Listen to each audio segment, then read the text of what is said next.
आज की वीडियो में मैं कंपनी लॉ का 3rd chapter preliminary and pre incorporation of conduct discuss करूंगी।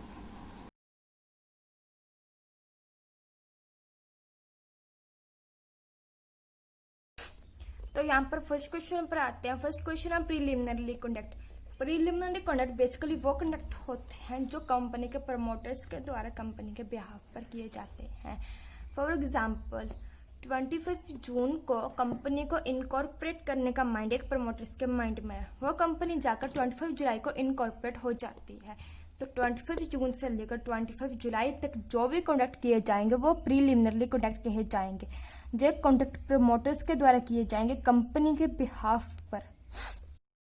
जो कॉन्डक्ट बेसिकली वो कॉन्डक्ट होते हैं जो कि कंपनी की इनकॉर्पोरेशन के लिए रिक्वायर्ड होते हैं, जैसे कि परचेज ऑफ एसेट्स या expenses incurred for the appointment of staff and experts. Staff and experts को अपॉइंट कर लिए जो भी एक्सपेंसेस होते हैं उनके लिए जो कंडक्ट किए जाते हैं। तो यहाँ पर नेक्स्ट क्वेश्चन पर आते हैं पोजीशन ऑफ ए प्रमोटर्स। जो कंपनी के प्रमोटर्स होते हैं वो उनकी क्या पोजीशन होती है। कंपनी के जो प्रमोटर्स होते हैं उनको ट्रस्टी और एजेंट कहा जाता है, बट प्रमोटर्स ना ही ट्रस्टी होते हैं और ना ही एजेंट होते हैं। तो प्रमोटर्स की क्या पोजीशन होती है। प्रमोटर्स की फिड्यूशियरी पोजीशन होती है कंपनी को बनाने को लेकर। तो अब आपके माइंड में आएगा फिड्यूशियरी पोजीशन क्या होती है। इसकी आपको एक एग्जांपल देती हूँ, जैसे कि डॉक्टर एंड पेशेंट का रिलेशन। डॉक्टर एंड पेशेंट का वो जो रिलेशन है वो फिड्यूशियरी रिलेशन होता है। इसमें जब भी पेशेंट डॉक्टर के पास जाता है तो वो कभी भी ये नहीं कहता कि अपना सर्टिफिकेट दिखाओ तब मैं आपकी मेडिसिन लूंगा। वो जस्ट क्योंकि उसको पेशेंट को डॉक्टर पर ट्रस्ट होता है। तो फिड्यूशियरी पोजीशन वो होती है, आप समझ गए होंगे। मुझे उम्मीद है आपके जो भी डाउट है वो क्लियर हो रहे होंगे। तो यहाँ पर नेक्स्ट क्वेश्चन है रेम्यूनरेशन ऑफ प्रमोटर्स।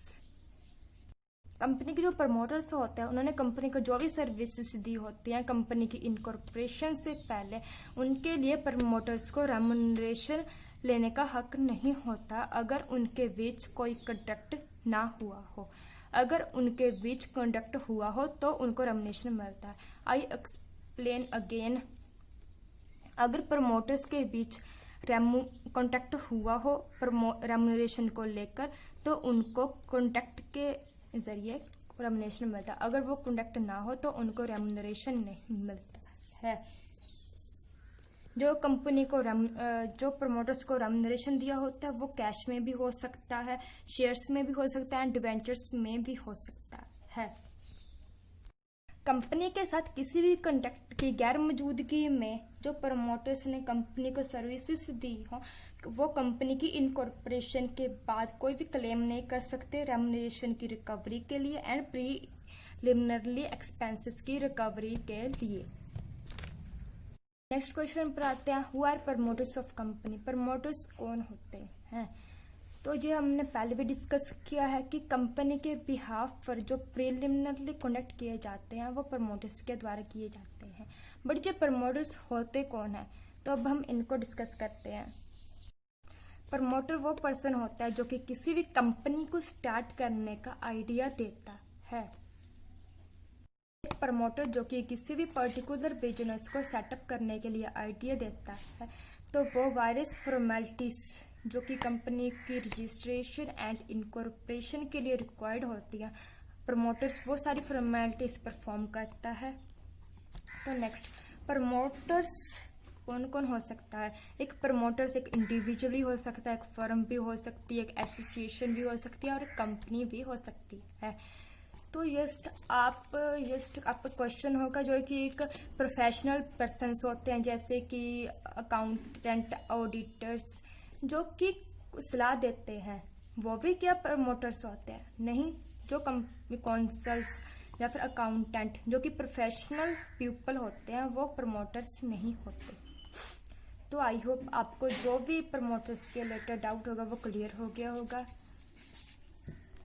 मुझे उम्मीद है कि मैं आपके कॉन्सेप्ट एंड डाउट क्लियर कर पा रही होंगी। अगर आपका कोई भी डाउट है तो आप कमेंट में लिख सकते हैं, आपको उसका रिप्लाई मिल जाएगा। तो अब नेक्स्ट क्वेश्चन है, discuss the legal effects of pre incorporation conduct. जो प्री इनकॉर्पोरेशन कॉन्ट्रैक्ट होते हैं उनका लीगली इफेक्ट क्या होता है, तो ये डिस्कस करूंगी मैं।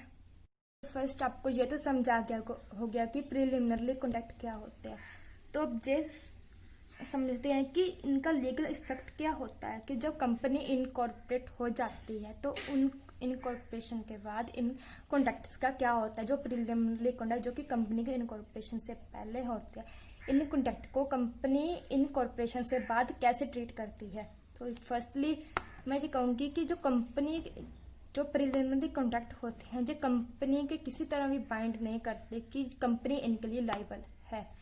Preliminary contract can not bind the company, in contract के लिए कंपनी बाइंड नहीं होंगी। तो second, legal effects of preliminary contract, इनके लीगल इफेक्ट क्या होंगे डिस्कस करके कि इसका लीगल इफेक्ट क्या होता है। जो प्रीलिमिनरी कॉन्ट्रैक्ट होते हैं इनको कंपनी अडॉप्ट करती है अपनी इनकॉर्पोरेशन के बाद या नहीं। जो कंपनी की चॉइस होती है, कंपनी इन कॉन्ट्रैक्ट को कैंसिल भी कर सकती है और कॉन्ट्रैक्ट को एक्सेप्ट भी कर सकती है साइन करके। तो अब ये देखते हैं कि कंपनी इन कॉन्ट्रैक्ट को कैंसिल किन कंडीशंस में करती है। अगर कंपनी को लगता है कि जो कॉन्ट्रैक्ट कंपनी की इनकॉर्पोरेशन के लिए रिक्वायर्ड नहीं है तो कंपनी इन कॉन्ट्रैक्ट को कैंसिल कर देती है।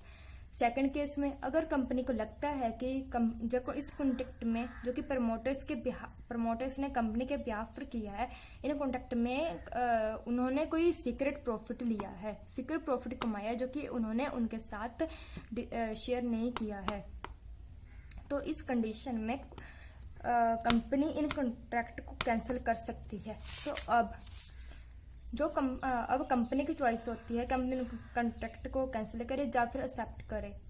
अब कंपनी जो कि कॉन्ट्रैक्ट जो कि अपनी इनकॉर्पोरेशन से पहले करती है उन कॉन्ट्रैक्ट को एक्सेप्ट भी कर लेती है, बट कैंसिल उन कंडीशन में करती है अगर कंपनी को लगता है कि वो कॉन्ट्रैक्ट कंपनी की इनकॉर्पोरेशन के लिए जरूरी नहीं थे, कंपनी की जो इनकॉर्पोरेशन के प्रोसेस में वो जरूरी नहीं थे। जो कॉन्ट्रैक्ट उस टाइम पहले कर लिए थे कंपनी की इनकॉर्पोरेशन से पहले, उन कॉन्ट्रैक्ट को कंपनी साइन नहीं करती।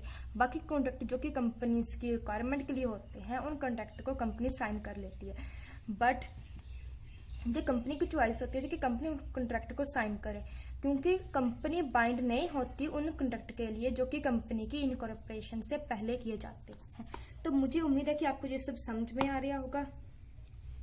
तो अगर समझ में आ रहा, ये सभी क्वेश्चंस तो मैंने आपको क्लियर कर दिया। ये सभी क्वेश्चंस शॉर्ट क्वेश्चन में आते हैं। कभी कभी एग्जामिनर इन क्वेश्चंस को कंबाइन करके जैसे कि ऐसे कंबाइन करके भी डाल देता है, जैसे कि for example define preliminary contract and position of promoters and discuss the legal effects of pre incorporation contract. अगर आप तो ऐसे एग्जामिनर इनको लॉन्ग क्वेश्चन में डाल देता है, तो आप इन शॉर्ट क्वेश्चन को प्रिपेयर कर लीजिए ताकि आपकी जब नॉलेज अच्छी होगी तो आपको एग्जाम में दिक्कत ना हो। तो thanks for watching this video.